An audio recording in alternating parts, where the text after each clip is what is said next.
अगला साल यानी कि 2024 चुनावी साल है, लेकिन सत्ता के लिए यह खेल अभी से ही शुरू हो चुका है। एक ओर बीजेपी मोदी मैजिक की हैट्रिक की प्लानिंग कर रही है, वहीं दूसरी ओर विपक्ष भी अपना नया गणित लगा रही है।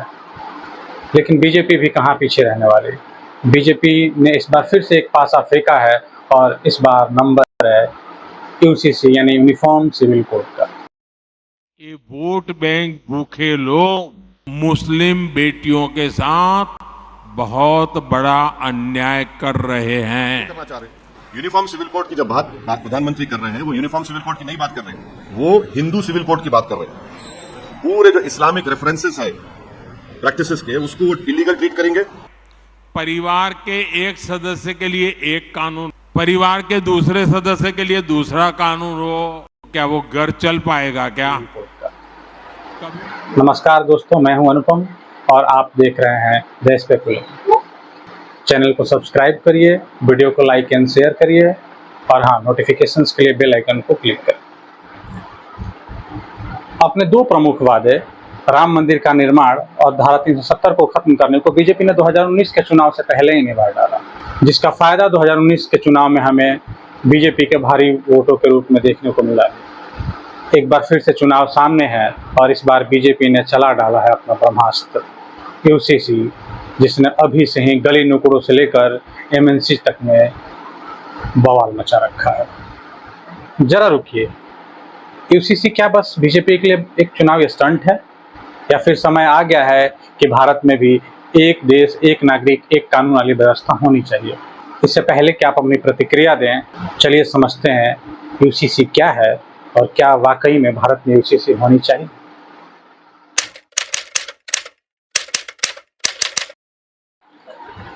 दरअसल कानून के दो रूप होते हैं, या यूं कहें कि कानून को हम दो वर्गों में बांट सकते हैं।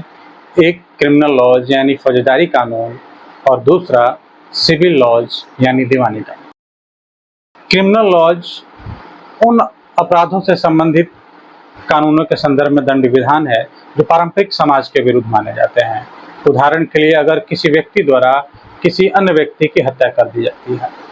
वहीं दीवानी कानून में वो मामले आते हैं जो किसी एक व्यक्ति द्वारा किसी अन्य व्यक्ति को निजी रूप से की गई हानि अथवा क्षति के बारे में बतलाते हैं। उदाहरण के लिए, किसी व्यक्ति ने किसी की संपत्ति को नष्ट कर दिया। इनमें व्यक्ति को हुई हानि के बदले मुआवजा या हर्जाना देकर राहत पहुंचाने का कार्य किया जाता है।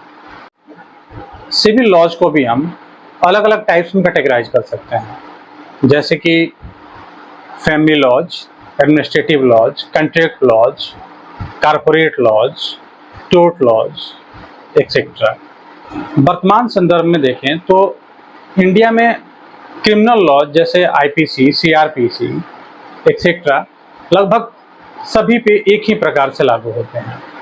सिविल लॉज में भी कुछ लॉज जैसे contract laws, corporate laws, tort laws, administrative laws में लगभग समानता बनी हुई है। मामला फंसता है फैमिली लॉज। एक्चुअली में इंडिया में सिविल लॉज के अंडर बहुत सारे लॉज हैं जो कि religion, caste, creed, community etcetera के बेसिस पे अलग अलग प्रकार से लगाए जाते हैं। और ये यूसीसी का जो बवाल है ना, वो इन्हीं अलग अलग फैमिली लॉ को एक करके सबके लिए एक ही family laws means marriage, divorce, child adoption, will etcetera में एक ही लॉज सबके लिए लागू करने से संबंधित है। एक्चुअली इंडिया में सिचुएशन ये है कि अलग अलग रिलीजन के लिए अलग अलग पर्सनल लॉज हैं। जैसे कि हिंदू के लिए the Hindu marriage act 1955, Muslims के लिए द शरीयत एप्लीकेशन एक्ट 1937, वैसे ही पारसी के लिए the Parsi marriage and divorce act 1936, Christians के लिए the Indian Christian marriage act 1872। कुछ और भी लॉज हैं जो अलग अलग लोगों के लिए लागू होते हैं। For example, the Anand marriage act 1909 and the special marriage act 1954। Independence के बाद हिंदुओं के लिए तो इन अलग अलग लॉज को कोडिफाई भी किया गया और एक सर्टेनिटी दी गई। लेकिन अभी भी बहुत सारे ऐसे रिलीजन्स हैं जहाँ पे एक ही रिलीजन के अंदर बहुत सारे अलग अलग सिविल लॉज और पर्सनल लॉज चलते आ रहे हैं। अब इसे ऐसे समझिए कि अगर एक हिंदू पुरुष है और एक समय में एक से अधिक शादी करता है बिना तलाक के, तो उसको सेक्शन 494 एंड 495 के अंदर पनिशमेंट है। जबकि वहीं पे एक मुस्लिम मर्द, एक मुस्लिम पुरुष एक ही समय में 4 पत्नियां रख सकता है।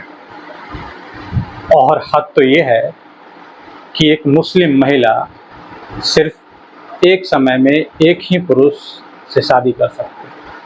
हिंदू पर्सनल लॉज में जहाँ पे पति और पत्नी दोनों को डाइवोर्स के लिए लगभग इक्वल राइट्स हैं, लेकिन मुस्लिम पर्सनल लॉज में मुस्लिम महिलाओं की जो सिचुएशन है वो बिल्कुल इन्फीरियर एंड इनसिक्योर है। और ऐसा नहीं है कि सिर्फ हिंदू और मुस्लिम पर्सनल लॉज ही डिफर करते हैं, बल्कि और भी सारे पर्सनल लॉज आपस में बिल्कुल एक दूसरे के अपोजिट हैं।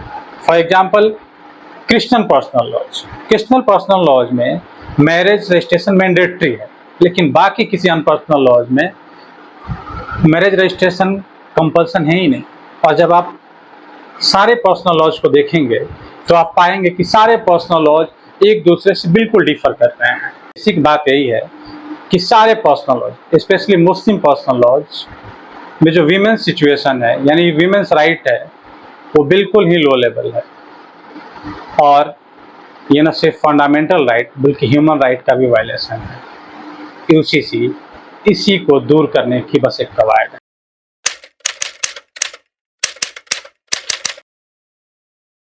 अचानक से यूसीसी का जिन कहाँ से आ गया? एक्चुअली लास्ट जून में 22nd लॉ कमीशंस ने यूसीसी को लेकर इंडियन सिटीजन्स ऑर्गेनाइजेशंस और रिलेटेड कम्युनिटी से उनके एडवाइस मांगे थे, उनके सजेशंस मांगे थे, जिसकी डेडलाइन थी 14 जुलाई। और आप विश्वास नहीं करेंगे, 13 जुलाई तक ही 50,000 से ज़्यादा लोगों ने सजेशंस पहुँचाए। मध्य प्रदेश में एक प्रोग्राम में प्रधानमंत्री मोदी ने भी यूसीसी को लेकर अपनी राय व्यक्त की, और फिर क्या, बवाल तो होना ही था जब यूसीसी का मुद्दा इतना गरमाया हुआ है। एक्चुअली जब कॉन्स्टिट्यूशन बन रहा था तब भी यह मुद्दा काफ़ी चर्चा में था और यूसीसी तब भी विवाद का केंद्र बना हुआ था। डॉक्टर अंबेडकर, केटी शाह, केएम मुंशी जैसे कुछ लोग चाहते थे कि फंडामेंटल राइट्स के रूप में यूसीसी को इंडियन कॉन्स्टिट्यूशन में शामिल किया जाए। वहीं first prime minister Nehru ji के लीडरशिप में कुछ लोग इसका विरोध कर रहे हैं। हमारे जो फाउंडिंग फादर्स हैं कॉन्स्टिट्यूशन के, उन्होंने बैलेंस बैठाते हुए यूसीसी को कॉन्स्टिट्यूशन के पार्ट 4 यानी DPSP, directive principles of state policies के आर्टिकल 44 में इसको शामिल किया कि the state shall endeavour to secure for the citizens uniform civil code, अर्थात राज्य सभी नागरिकों के लिए एक समान नागरिक संहिता के लिए प्रयास करेगा।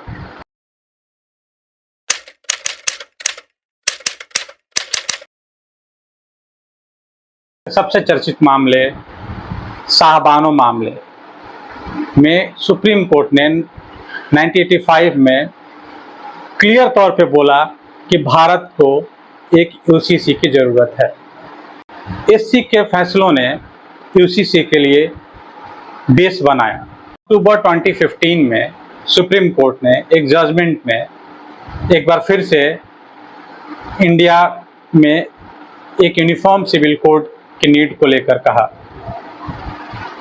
और सुप्रीम कोर्ट का कहना था, this cannot be accepted, otherwise every religion will say it has a right to decide various issues as a matter of its personal law. We don't agree with this at all. It has to be done through a decree of a court.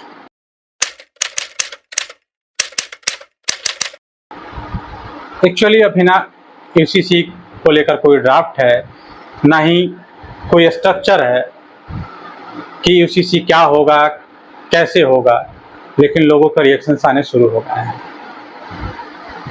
Actually India की जो social structure है वो है ही इतनी complex कि UCC लागू करना इतना भी आसान नहीं है।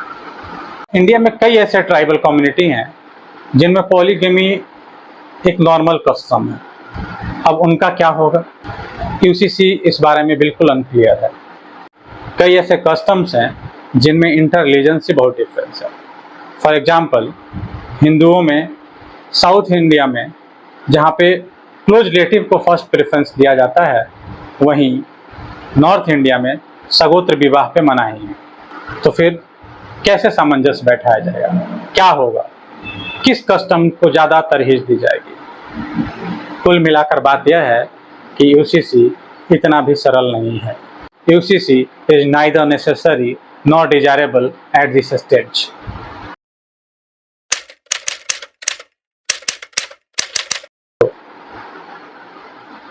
एक्चुअली 1998 से लेकर 2019 तक बीजेपी के हर मैनिफेस्टो में यूसीसी एक बहुत बड़ा प्रॉमिस रहा है। इतने मैंडेट के बाद भी यूसीसी क्यों नहीं ला सकी, सवाल तो बनता है।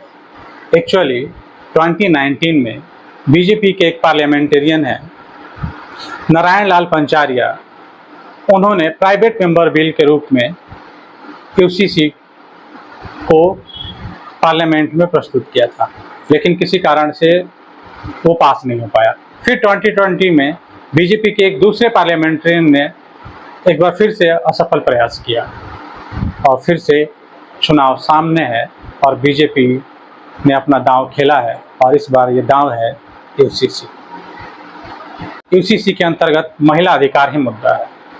तो क्या यह गैर वाजिब है कि जब भारत विश्व गुरु बनने की ओर कदम बढ़ा रहा है, उस वक्त भारत की महिलाओं को ही, घर की महिलाओं को ही समान अधिकार प्राप्त न हो?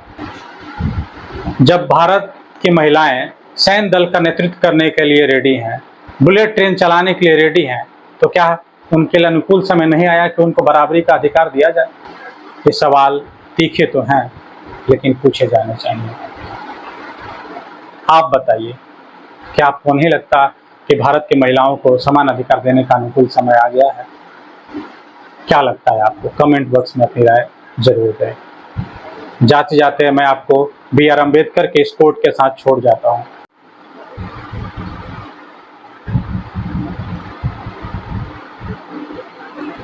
I measure the progress of a community by the degree of progress women have achieved.